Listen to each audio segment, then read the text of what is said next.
Alright, so I have some watercolor sketches. I found a pile of watercolor sketches that we're just going to kind of go through and have a look at real quick. I like to save the best for last, but I think, in my opinion, this is my favorite out of all of them. So it's kind of like the best is going first. I love this one. And the standard will not be set by this. These are all experimental. They're not supposed to be final pieces. They're not supposed to be, okay, this is like, if we were doing concept art for a project, we don't have to make the most perfect artwork. We're just doing concept art. But this one I really do like, and I would frame and put somewhere. I just really like that. I like the use of white. I like the simple colors, the blue and the yellow and the browns. Love it. So that's the first one, right? This is just a sketch of a cat that I added watercolors to, but then whatever pen I used bleeded quite a lot. So there's a lot of bleeding going on with this. If you look at it, you know, a lot of bleeding in the lines. I think this was just a sketch of a chick, and I thought, okay, I will do some colors just because, just to add something instead of having it just be a boring sketch. Obviously her proportions are incredibly exaggerated, but hey, with the way girls are using waist trainers right now, maybe it's accurate to some degree, right? I always do stuff like this. I always do kind of like little concept arty environments just to mess around, just to play with watercolor, because I really enjoy the process of just using watercolor in general. Apologies if you can hear my dog in the background. I don't know what's wrong with her. She's kind of having a moment. She's had a good day. She's just acting up. Okay, monkeys. Monkeys and warrior heads. I don't even know if these are warrior heads. That's a warrior head. This guy is bald. This guy seems to have a beanie on. So, but I love monkeys. I love apes. Monkeys and apes are different, by the way. These are apes. Monkeys have tails and they tend to have longer faces than apes. Just a little bit of bite-sized information for y'all. But one of my favorite things to draw are any type of monkey or ape. So, and I just threw in the watercolors just for my own enjoyment. For these ones, I use ballpoint pen, because if you didn't know, ballpoint pen is the cheapest form of waterproof pen. If you want to get into watercolor, just buy a pack of cheap ballpoint pens from your dollar store, from the pound shop, whatever, and then just use watercolors on top of them, and it won't smudge.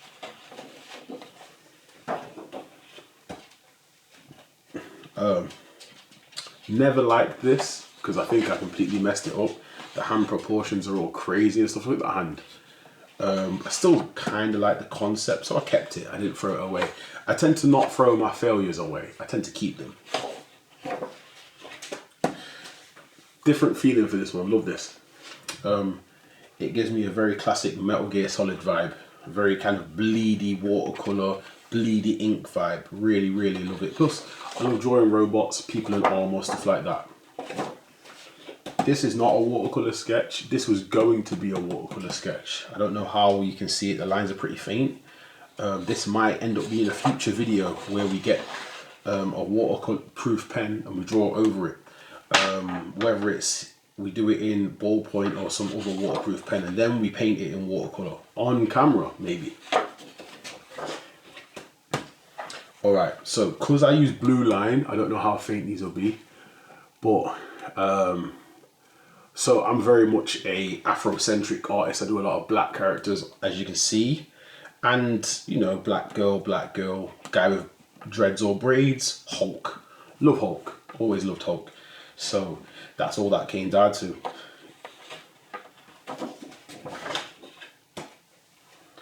A bit of an original character. I always tend to draw this guy whenever I draw a batch of characters.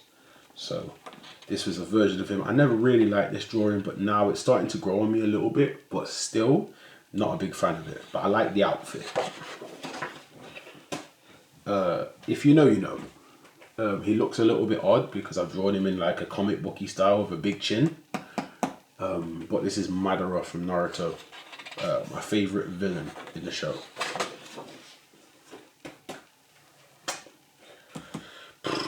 So, you know when I said at the start of the video, there's a lot of stuff that's just experimental?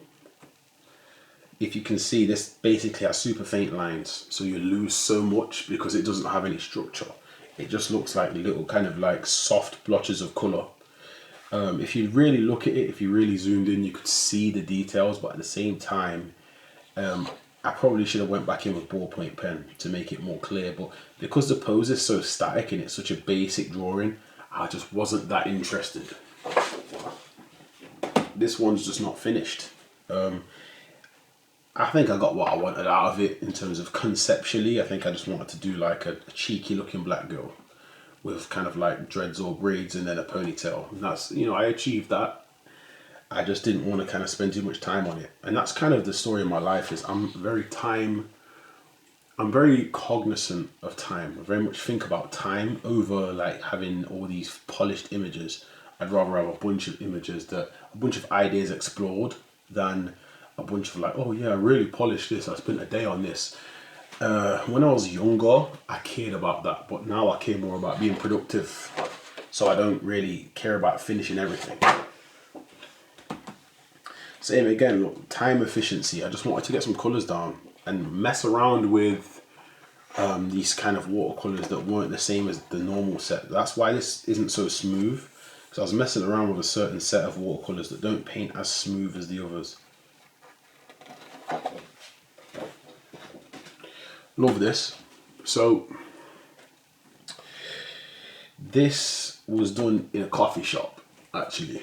Me and my friend, we went to get his laptop repaired, and I remember it being in a coffee shop, and funnily enough, somebody offered me some work when I was painting this. Now, I don't know if the camera's really picking up this. It's very much a pencil drawing with watercolour stuff. It's not even finished. It's just very much a basic kind of colour, and I haven't added any shading or anything like that. But it's just very much, to me, it just represents like how fun it is integrating watercolour into anything that you do. So this, you could say this is a little bit more of a finished illustration, to a degree, right? I had this idea of these people that come from a place where there's immense heat and they emit heat themselves, and I did some foreshortening with the hand, and I just wanted to mess around with watercolour and see what, you know, you can push and pull, see what you can do with value, see what you can do with light. And no, I didn't use reference. I just want to put that out there. Most of the time I'm not really a guy that uses reference. I'm a very much imagination based artist. Now that has advantages and disadvantages. The disadvantages, you don't know how to draw everything no matter how good you are. You're not Kim Jong-gi, so you're gonna have times where you need reference. The advantages are that you're never restricted in what it is you just kind of want to do. So when you decide you want to do something, you can just go for it. But it might not be perfect, but you can just go for it. On to the next one. I do like this one though. Okay, so a bit more of a kind of very simplified, stylized, very much everything's got black lines, you know. This is really bothering me though. So check this out. Boom. There just wasn't a line there. I don't know why there wasn't. And just remember, I have no idea when these were drawn. I know it was a few years ago. It might have been 2022. But since 2022, and I haven't looked back at these sketches, right? Even look, there's still lines here. Look, there's still lines that I haven't rubbed out in the paint because I don't really care that much about that stuff. But that line was stressing me. So, but very simple. It's got a lot of black lines. You know, got the watercolor stuff going on. Very simple watercolor illustration. I think the black lines were all added after because the black lines are not waterproof. This is definitely ballpoint pen mixed with watercolor. Now I actually like this, and stuff like this makes me really realize how much I like ballpoint pen and watercolor mixed together versus a lot of the other stuff mixed with watercolor. Because I just think the line is softer. So the line isn't as harsh. it integrates together a lot better. As you can see, you're starting to see more of my Afrocentric stuff. It's a lot of black characters with black hairstyles and stuff. And that is by design. That is because growing up, I was drawing basically only white characters. And I realized that, hey, I'm a black guy, right? And there's not that much black representation in comics and stuff. And there is some, but there's not that much. So I thought it was my job to kind of be that guy. And that's why it's very much Afrocentric characters all the time. Not every single page. Like, for example, this isn't really an Afrocentric character. You know, strip back the colours, look at the hair. That's not a black character. You know, black characters tend to not have spiky hair. But I just wanted to do something that was a little bit more kind of like angelic, maybe godlike, one colour for the kind of skin tone. Maybe he's glowing and a lot of energy around him. Maybe he's doing something cool, but I didn't give this too much thought. Again, ballpoint pen and watercolour works wonders together.